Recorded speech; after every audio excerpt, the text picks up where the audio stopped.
કાકા હા ભાઈ યુટ્યુબ પર એક સિરિયસ સવાલ છે. હું કે રોશનીબેન એવું કહે છે કે એમની દીકરી પીએચડી થયેલી છે, અરે વાહ.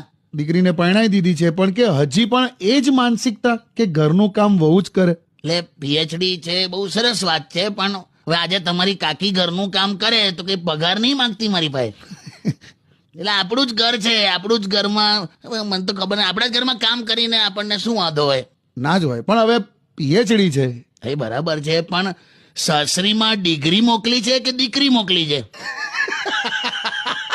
જોબ કરતા હોય તો બરાબર છે કે એક ટાઈમનું આપણે કોઈક માણસ આપણે રાખી લઈએ ઘરમાં કંઈક કામ કરવા માટે, બરાબર. એટલે એવા બધા એડજસ્ટમેન્ટ થાયેલા. પણ હું પીએચડી છું કે માસ્ટર છું એટલે ઘરનું કામ ના કરું, આ લોજિક કંઈક બેસતું નહીં. કરેક્ટ. અમારી ત્યાં પેપર નાખવા આવે છે એ પણ એની બાઇક પર પ્રેસ લખાવે છે, એનો કોઈ મતલબ નહીં ને. કરેક્ટ. અને અમે ઘરમાં ગમે તેટલા માણસ રાખ્યા હોય કામ કરવા, તોય અમુક વસ્તુ